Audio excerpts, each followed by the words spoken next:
I am the true alpha male, the living legend of hair loss. I am here to help people embrace their hair loss, not to cure it, not to fix that problem on the outside, but to fix the problem on the inside. So I can definitely appreciate this very genuine comment that I've received. First time that I've received a comment from the father of a balding young man. I've received a comment or two from mothers, but never a father. So I'm very happy to give my input on this. I made a video called "You Will Stop Worrying About Going Bald If and When You Become More Mature and Gain More Life Experience." So our friend Ahmed XDR left this comment, quote, "Hello, I have a son who is 16 years old and he experiences hair loss and his hairline is receding and he is losing 60 to 120 hairs every day. And I don't know what I should do and what I should tell him. Please help me. Thank you." End quote. So the way I'm going to respond to this is not tell you what to do, but instead, if I were in that situation, because I do have a son, if he were in that situation, if he were noticeably balding at age 16, what would I personally tell my son with the cameras off? How would I help him deal with that? That's how I'm going to answer this question. So ultimately, I got to start off by saying what a good father you are, that you are this involved in your son's life, that you are so focused on his well-being and helping him through this. Now, right off the bat, I assume that your son is aware of his hair loss situation. It's not you simply observe it and haven't said anything. This is a conversation that he has had with you, that this bothers him and that other people are noticing it, sort of thing. So with that being said, I'm thinking if I were in that situation, what would I tell my son who I am seeing grieving for being so young and noticeably balding? What would I tell him? So I would start off by saying, there is no cure for hair loss. Now, yes, we can have all these conversations about using derma rollers and minoxidil and hair transplants and all these things. But ultimately, someone who is so aggressively balding by age 16, it's only going to get worse up until especially the age of 35. Because men who go bald, they will go more aggressively bald definitely before the age of 35. After 35, it starts slowing down. Guys that are adults that are completely bald on top, that didn't happen after they were 35. Almost always it happened well before they turned 35. It's more aggressive before age 35 than after. Do men go bald after age 35? Absolutely. And I could be one of them. I turned 39 in a few weeks. You may look at me and say, you don't look like you have anything to worry about. Well, it depends on which video you watch.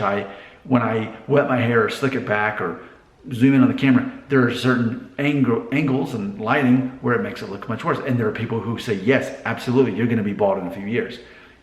But ultimately, genuinely, or should say generally, men will go aggressively bald before the age of 35. So I can only imagine at age 16, no matter what you try to do to stop it, it's not probably going to work in the long run. It may only kind of patch up these kind of years leading into adulthood. So it's a matter of starting off by having the conversation that it's a matter of accepting your fate. Your fate that you are going to be one of those men who as an adult is going to be bald. It's a matter of accepting that, and this is like grief with death. It's a matter of a lot of people, the stage they're in is denial. It's a matter of, I would say, helping my son in that situation get through that stage, get past that. Let's not deny it, let's embrace it. Your DNA that you were born from, whoever side of the family came on, it doesn't matter. That's who you're going to be. Now, generally, men who go bald young generally are able to grow a full beard, a thick beard, a good-looking beard sooner in life. That's kind of part of the trade-off. So what I would explain too is, it's a matter of accepting your new identity.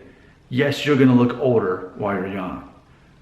But I guess also speaking of the trade-off, if you're the guy that's shaving his head young and growing the beard, then in theory, you're not going to age much beyond after that. You will have aged very quickly But whether you're 20, 30, 40, and so on, you're not going to really look much different as far as having no hair if you shave it off and you grow the beard. And yes, I'm immediately going to it.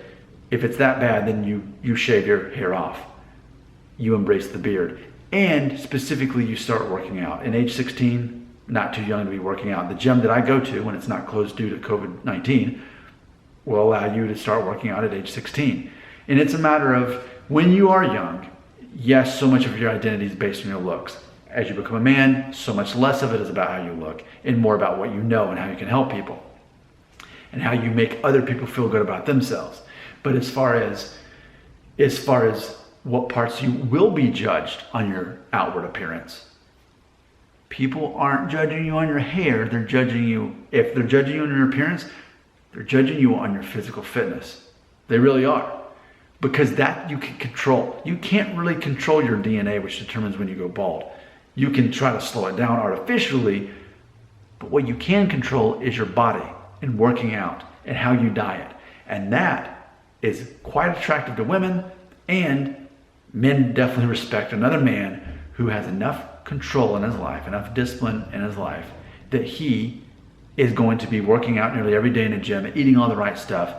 That is what is attractive on a completely different level. So what we have to do is, it'd be a matter of helping my son get out of the mentality of what it's like to be a teenager and thinking like that, and say, you know what, because of this situation, we're gonna have to advance you some years into adulthood and help you focus on the things that are actually gonna matter, especially from adulthood on, especially age 18 on. Now, granted, is all this easier said than done? Absolutely. But what I'm focusing on here is a psychological cure, not a physical one. And that's where a lot of my viewers get in the wrong direction on this channel. They keep having conversations with me as if I am trying to help them keep from going bald. I say that is a waste of time. Society respects men who embrace balding, and especially those who embrace balding, that was embarrassing, embrace balding, while also focusing on their physique and actually being healthy, because men and women respect men who take care of themselves. They see them as stronger, wiser, more disciplined, etc. So this isn't going to be an easy conversation. It's going to be quite a difficult conversation. But I'm thinking, as far as a good father having a conversation with their son about this, what will a son appreciate in the long run? A father who's going to tell him what he wants to hear. Oh, don't worry, it doesn't look bad. I'm sure you won't lose any more hair. That's just your hairline, but it'll be all right. And then he is bald on top by 20. That's not helping a son.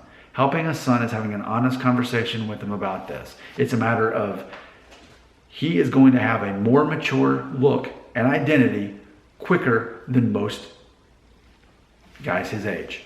That's a fact. Will you embrace that new identity, or will you deny it? Society respects the man who embraces it, because not many can. Now imagine this. Let's talk about the guy that's 20 years old and has no hair on top. Let's talk about that guy. So that guy, let's say he's 40 now. So let's say he's about my age now, and for the past 20 years, he pretty much hasn't had hair on top. Let's imagine what his life looks like now. Did he commit suicide over this? No. Did his life end up horribly and women aren't attracted to him and he couldn't get a job? No, none of that happened to him. Now, if we were to interview this 40-year-old bald man, he would say, yeah, you know what? It was rough. It was tough. I hated it. I wouldn't have chose it. But I learned to deal with it. I embraced it. And as a side effect, I'm a very physically fit man to be age 40. And this is the only way people really know me anymore. They only know me as the guy who has no hair and has the beard and is physically fit and muscular and goes to the gym. That's how they know me. So, and actually, when I showed them pictures of when I was young and still had hair, they laughed. They thought I looked silly, because I'm the guy that embraces the bald and bearded and buff look. So that's the conversation I would have with my son. It's a matter of reinventing your identity. Not what anybody would choose, but if that is your fate based on your DNA, that's the honest, real conversation that I believe a loving father has with his son. And instead of trying to make him feel better superficially, artificially, actually giving him the information and knowledge that's actually going to help him become the man that he needs to be, and that his body is sort of jumping the gun a little bit on this process. That is what I would tell my own son. Your comments belong right here.